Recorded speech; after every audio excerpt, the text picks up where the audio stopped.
తమిళనాట అన్నా DMK BJP మళ్లీ పొత్తు. పళనిస్వామి సారథ్యంలో పనిచేస్తాం అమిత్ షా. ఆర్ఎస్ఎస్ నేత ఆడిటర్ గురుమూర్తి సలహాతో పొత్తుపై హుటాహుటిన కేంద్ర మంత్రి ప్రకటన.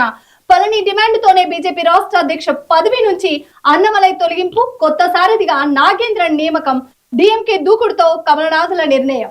మనం చూడొచ్చు తమిళనాడులో యాక్చువల్ గా గత కొంతకాలం ఈసారి ఎన్నికలు జరగనున్నాయి ఈ ఏడాది. అక్కడ ఈ నేపథ్యంలో డిఎంకే అయితే మళ్ళీ వివాదం, ఒక హిందీ వివాదాన్ని అయితే అక్కడ తీసుకొచ్చింది. తమపై బలవంతంగా హిందీ రుద్దుతున్నారంటూ కూడా వాళ్ళు చెప్పుకొచ్చారు. ఈ నేపథ్యంలో కేంద్రంపై వరుస విమర్శలతో పాటు మొత్తం సౌత్ రాష్ట్రాలను ఏవైతుందో సౌత్ రాష్ట్రాల్లో ఒక కూడగొట్టే ప్రయత్నాన్ని అటు స్టాలిన్ చేస్తున్నారు. ఎందుకంటే ఒక ద్రవిడ రాష్ట్రంగా ఉన్నటువంటి తమిళనాడు ఫస్ట్ నుంచి కూడా అక్కడ హిందీ వ్యతిరేకం ఆ రాష్ట్రం.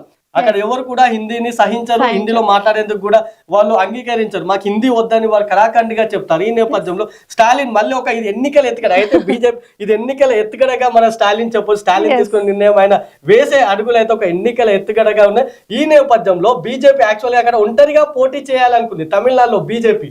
కానీ ఈసారి మళ్ళీ పొత్తు అనివార్యం. ఎందుకంటే ప్రస్తుతం బీజేపీకి అక్కడ 4 సీట్లు మాత్రమే ఉన్నాయి తమిళనాడులో. గత అసెంబ్లీ ఎన్నికల్లోనూ అన్నా డిఎంకే తో బీజేపీ పొత్తు పెట్టుకుంది.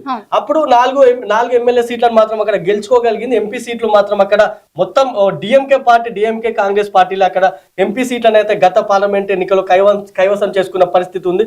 ఏకంగా రాష్ట్ర అధ్యక్షుడుగా ఉన్నటువంటి అన్నామలయ్యే అక్కడ పోటీ చేసి ఓడిపోయిన పరిస్థితి ఉంది. అదే విధంగా మన దగ్గర గవర్నర్ గా చేసినటువంటి తమిళసై కూడా అక్కడ పార్లమెంట్ ఎన్నికల్లో పోటీ చేసి ఓడిపోయిన పరిస్థితి, మొత్తం స్మాష్ చేసిందని చెప్పొచ్చు అక్కడ డిఎంకే పార్టీ పార్లమెంట్ ఎన్నికల్లో. ఈ నేపథ్యంలో బీజేపీ మళ్ళీ ఇక వెనక్కి తగ్గి వెంటనే ఒంటరిగా పోటీ చేస్తే మాత్రం భంగపాటు తప్పదంటూ కూడా వెంటనే మళ్ళీ నిన్న హఠాత్తుగా యాక్చువల్ గా నిన్న సాయంత్రం 5 గంటలకు ఇక్కడ మనం ఎవరైతే ఆర్ఎస్ఎస్ నేత అని చెప్పుకుంటున్నామో గురుమూర్తి, ఈయనను అమిత్ షా కలవాల్సి ఉంది.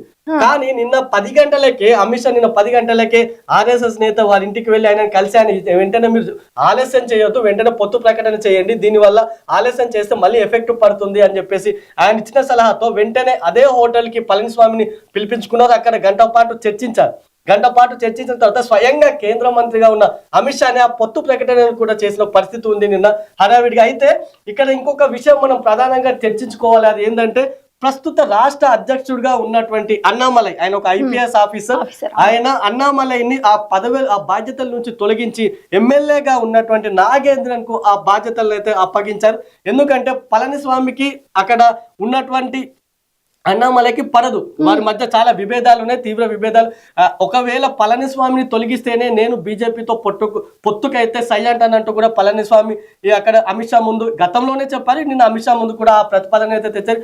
వెంటనే అమిత్ షా కూడా తొలగిస్తూ బీజేపీ ఎవరైతే ఉన్నారో అధిష్టానం మొత్తం అన్నామలైని తొలగించి నిన్ననే వెంటనే నాగేంద్రను నియమించింది. ఇక నాగేంద్రన్ కూడా త్వరలోనే బాధ్యతలు చేపట్టనున్నారు. అయితే ఇక్కడ చూడొచ్చు అన్నామలై అయితే కొంత బీజేపీ అటు తమిళనాడులో బీజేపీ ఎదుగుదలలో మాత్రం అన్నామలై తీవ్రంగా కృషి చేశారు. గత ఎన్నికల్లో 1000 సీట్లు సాధించకపోవచ్చు తమిళనాడులో బీజేపీ, కానీ పార్టీ బలోపేతానికి మాత్రం అక్కడ అన్నామలై చాలా తీవ్రంగా కృషి చేశారు. ఎట్టి పరిస్థితుల్లో అటు మేము అధికారంలోకి వచ్చేందుకు ఆయన అయితే తీవ్రంగా ప్రతి రాష్ట్రం మొత్తం తిరిగారు. ఎక్కడికక్కడ ప్రజా సమస్యలను ప్రభుత్వ తీరును ఆయన ఎండగట్టారు. బీజేపీ తరఫున మాత్రం అన్నామలై ఒక హీరోగానైతే చెప్పొచ్చు. ఎందుకంటే ఆ పార్టీ నేతలు చెప్పుకుంటారు. అదే విధంగా అన్నామలై వల్లే తమిళనాడులో బీజేపీ నిలదొక్కుంది అని. అయితే ఈ నేపథ్యంలోనే మేము ఒకవేళ పార్లమెంట్ ఎన్నికల్లో మాత్రం కొన్ని సీట్లను బీజేపీ సాధిస్తే ఈసారి ఒంటరిగా పోటీ చేసే అవకాశం ఉండేది.